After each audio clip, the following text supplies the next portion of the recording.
Car number 59 from Wethersfield, Connecticut, the Utility Services in New England sponsored car for Matt Clement. We showed a ton of speed right at the end of 2023. I was so excited to start 2024. We didn't touch anything on the setup. We freshened up the motor, changed body panels over, new scheme, and we were ready to go out there and hunt for the win right away. Checkered flag is out.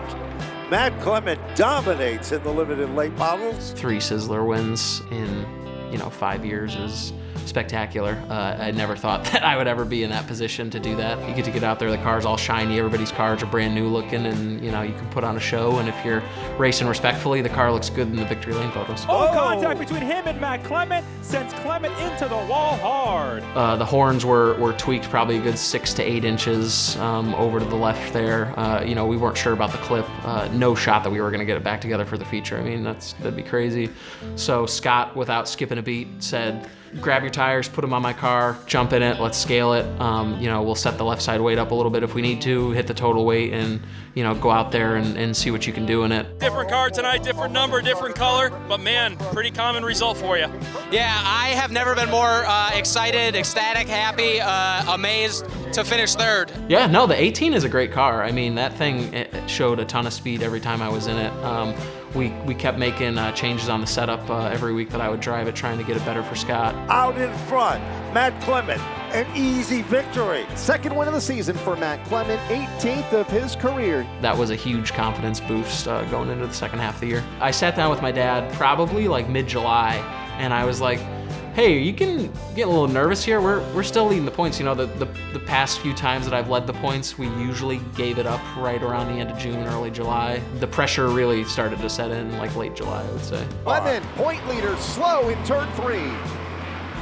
Oh, he gets clipped, trying to get to the bottom of the racetrack. That was the first time that I've ever gotten hit in the car and really thought for a second that I was hurt pretty bad. Oh, everybody's gonna be real mad at me if my arm was broken right now, and I was kind of nursing it a little bit. It turned out to just be a pretty bad bruise. The left rear axle tube, I've never seen an axle tube bend that far without breaking. It was probably bent forward 6 inches. I did not think that this thing was gonna be put back together. There was a moment there standing in the infield that I thought it was all over. A 6-point gap between Matt Clement and both Lavoie and Jensic. Kudos to my dad.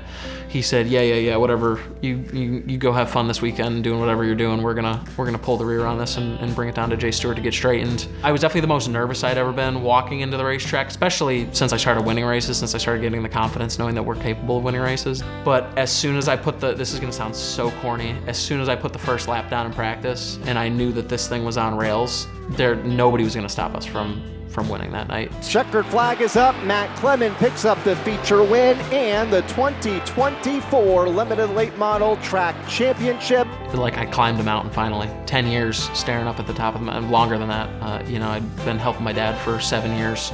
Previous to getting in the car for the first time, I'd watched countless people win races, countless people win championships. I know this car's capable of a championship. I know my team's capable of a championship. The one thing I didn't say was I know I'm capable of winning a championship. You're a champion. You were capable of this the whole time. I gotta give it up to my dad. I don't think we would have won the championship if I wasn't in this car that last race. The 18's fast. I don't think it was fast enough to keep up with, especially Devin that night. You never give up. You can't let the bad nights cloud the good times. The highs make it all worth it. First and foremost, my mom and dad. We wouldn't have any of this without them. Dave and Angela Miller at Utility Service New England, Ron Merker from Ron's Automotive, Wayne's Auto Body, Dan Riley and Jeremy Lavoie from Speedway Sign and Graphic, DMW Vinyl Graphics, Aquatic Wildlife, Elmo's Dockside, Stoney the Short Track Baker, Stafford Speedway and the Roots, Riley Generators, Dan Riley, Rad Auto Machine, Sunoco Race Fuels, the media team at Stafford Speedway, always making us look good. The entire limited late model division.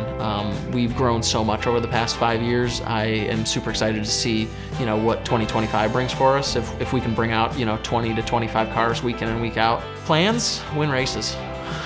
Goals, win races. Go out there, don't make mistakes, be in a position to potentially win a race or have a solid finish every week. Don't give you guys any content to put out there saying, don't do this.